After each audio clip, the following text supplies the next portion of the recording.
went down to the Whitney and saw the biennial. There was a woman, a painter that I really like. She had a show up at the New Museum for which she had painted 17 new works. So I really wanted to go see that. It's just one room, and that was probably my favorite. Going and seeing these shows in New York was really inspiring. I walked in these museums, these galleries, and I felt like myself, right? Like it was just me and the things that I like.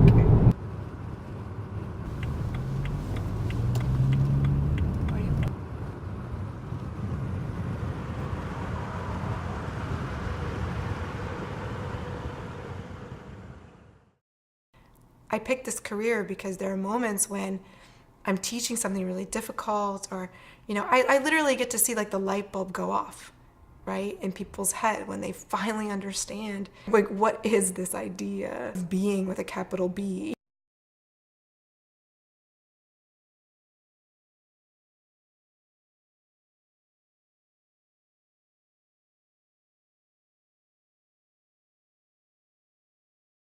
I knew that I wanted to have kids. I knew that I wanted to be a worker of some kind. I thought strategically an academic would be a good career to have.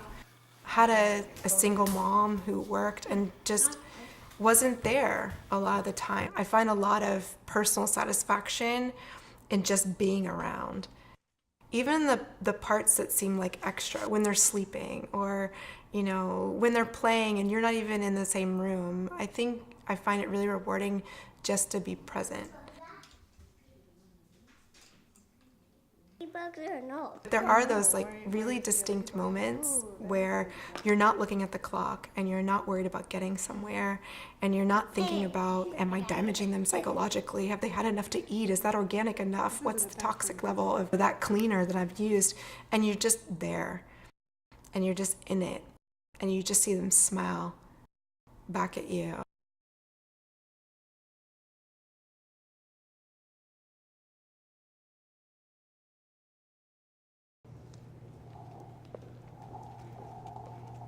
I currently work as a design producer for the brand team.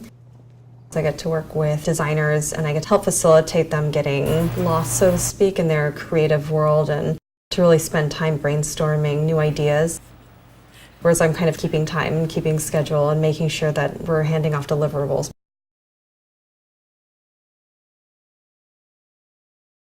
No, Mama. Oh no, it's on me. No, Mama.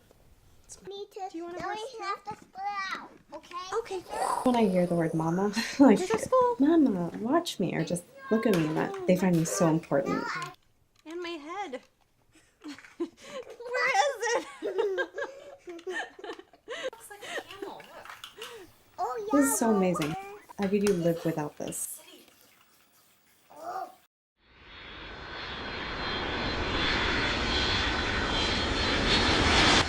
I want to work. I feel excited about the work I do. Submitting these really great business proposals and getting big wins, it's a really big part of me. I like feeling I can make impact somewhere.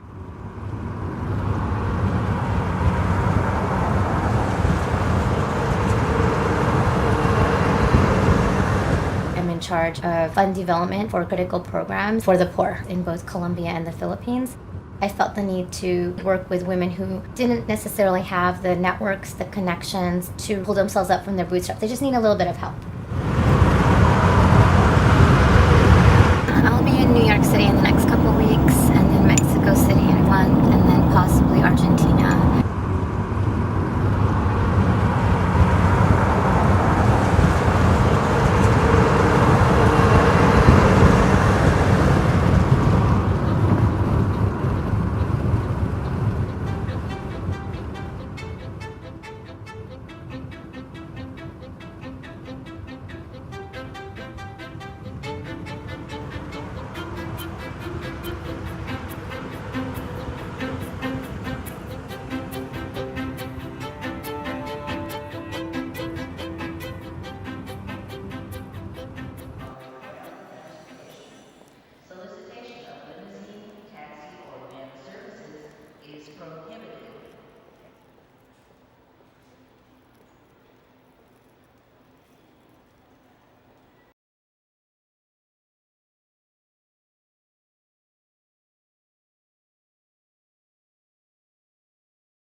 I set for myself several goals, like metrics, so that I would be able to achieve what I wanted to achieve professionally, but still have kids.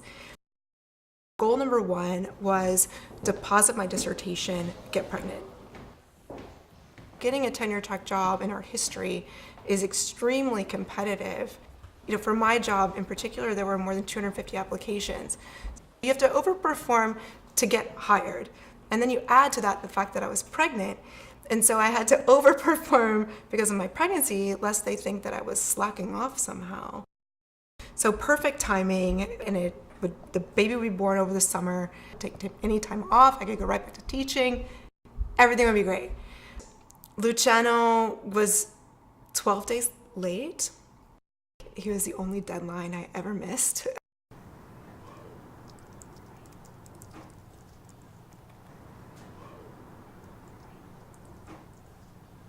Becoming a director, I was really hitting my peak, and I needed to start working on trying to eventually have a baby. Getting pregnant was like the happiest thing that ever happened to me. Derek? Yeah. Love you, Derek. I want You want what? What do you want? I can squeeze you down. You want to squeeze me down? What? Oh, you want to... Oh! Derek! Let me see you. You want me to squeeze me? Okay. Squeeze me. Oh, okay. I miss you too, Derek.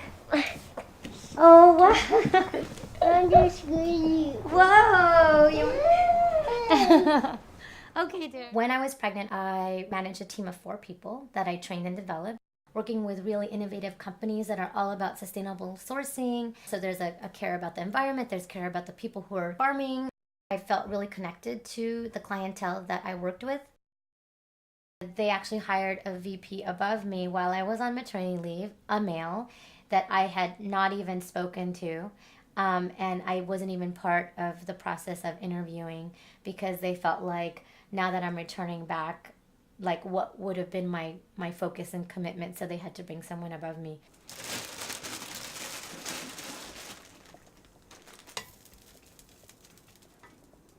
I don't manage a team. I don't have any decision-making power. I actually report to a director.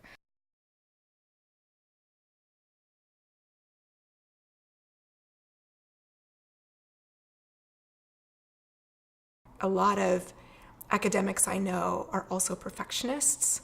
We're like the overachievers. We go to like school for decades and we are at the front of the classroom and we're taking notes and we want to impress everyone. And then I got this baby that was not the baby I expected.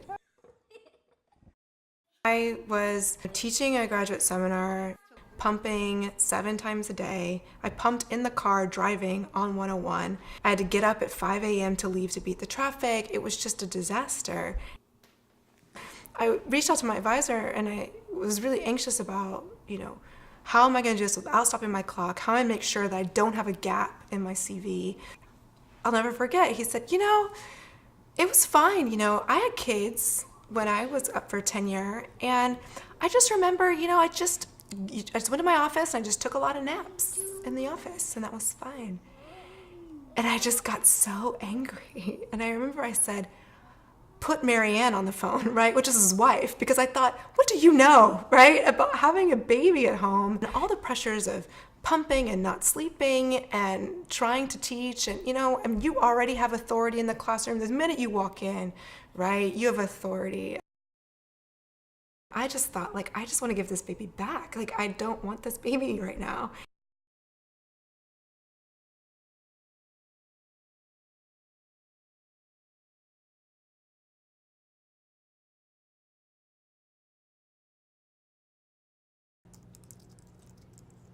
My mother raised me with the idea that being a mother is one of the greatest things that you could do in the world. You're not going to get a husband if you don't know how to cook. You need to keep a clean house. Before I had children, I wanted to be a stay-at-home mom until they went to kindergarten, until they were 5. Mother's at home with them. I'm the one teaching them. I don't want anyone else to be teaching them. I knew I wanted to be a mother, but I was losing the identity of being a working woman. Even when I was at home with them, I always still wanted to do something. And I think that's why I signed up for the MBA program. I was at home with this newborn that just wouldn't stop screaming, and I didn't know what to do. I'm this person who can do anything and everything, and yet I can't even do this.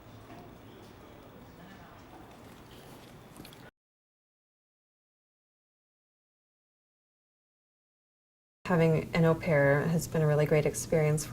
However, I think what I didn't anticipate and why having an au pair that, or someone who takes care of your kids and lives with you, because this person really truly becomes part of the family, you realize that you're missing things that you wish you had seen, and you're kind of giving up that aspect of being the first person there if they fall down, and kiss away their tears.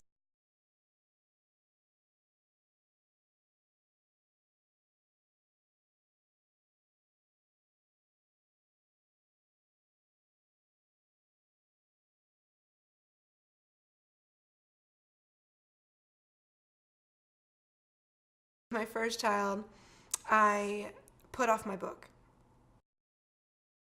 I was pregnant with my second, and I, thought, wow, like, I really want to spend more time with the second as a baby than I got to with the first. I went back too soon, and I thought, how can I do this but not miss out on the babiness?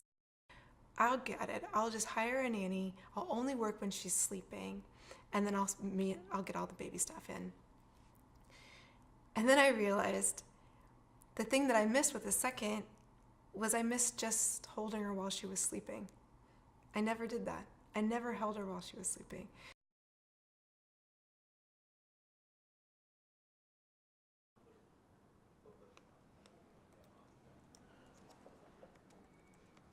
Sometimes feel guilty because he says he misses me.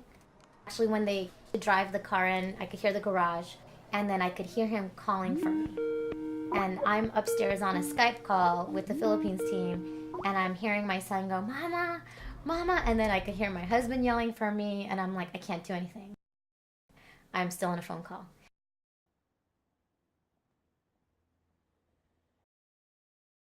Okay, you want to start going that way? 从那边走. I can't go. You can't go. Why? And he's not out here. Okay. There, Daddy fixed the train track. 你要不从那边走?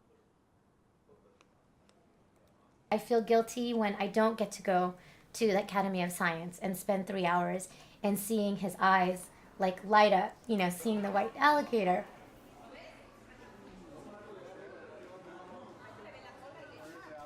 I feel like sometimes I miss out on those moments, and my husband will send me photos and it's like I'm there but I'm not, and then they'll call me and then he just says like, "I love you, Mommy," and I'm thinking like, oh my God, I'm working, what am I doing?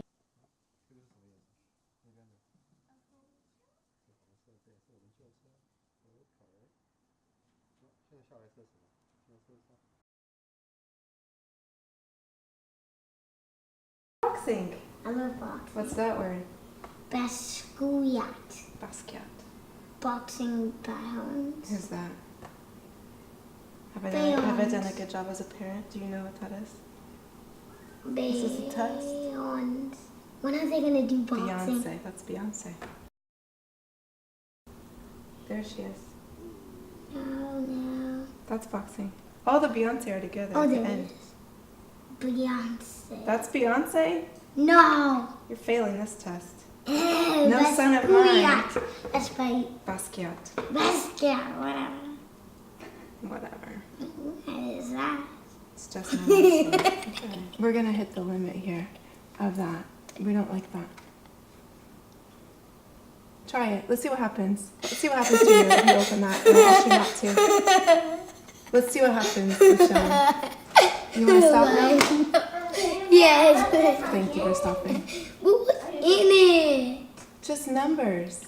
Not true. Luciano Sagese. What? That's it. You're done. You're done. What? No, because I asked you not to do it and you did it anyway. Get the cards. Did you shuffle them? What's wrong? Who ruined it? You ruined it. Why did Rose ruin it? Oh, awesome. For a long time, I felt frustrated. Like, why am I not able to do this? Why can't I do this? Why can't I compete? Am I not trying hard enough? It was never built in that I would have a family, that you would be able to do both of these things. I feel like the deck is kind of stacked against me.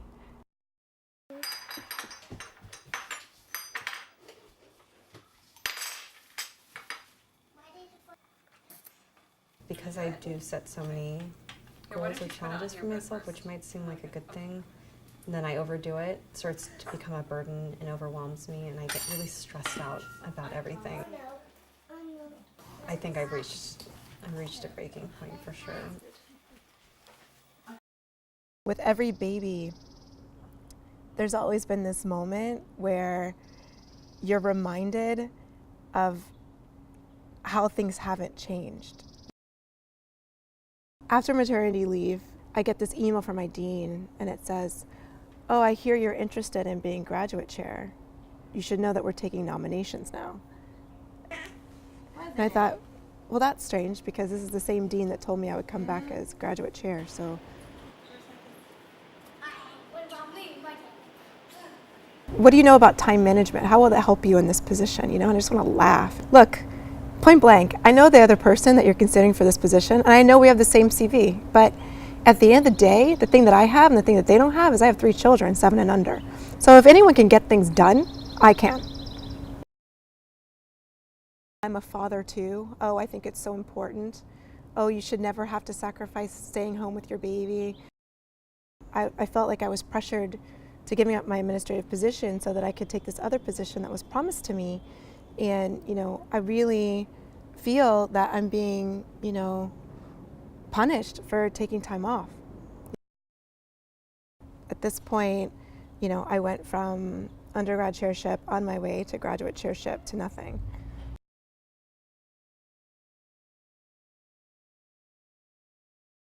Fiona, what do you want to do? We can paint? Yeah? Or draw? You're a good artist. I'm not very good at artist. Well, I think you're a pretty good artist, but you just need to practice.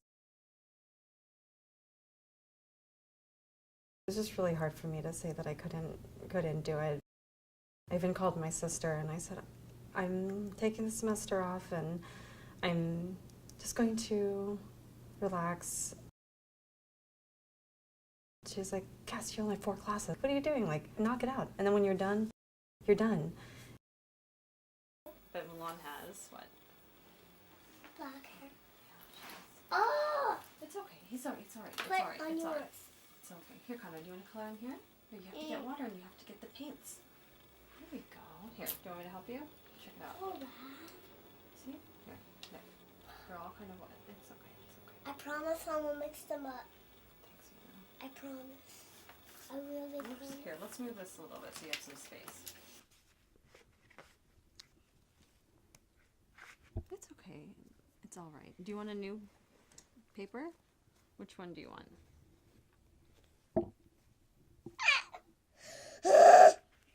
Yeah, it's all right. It's okay. It's okay. Look at this. It's okay. You know what? It's fine. No.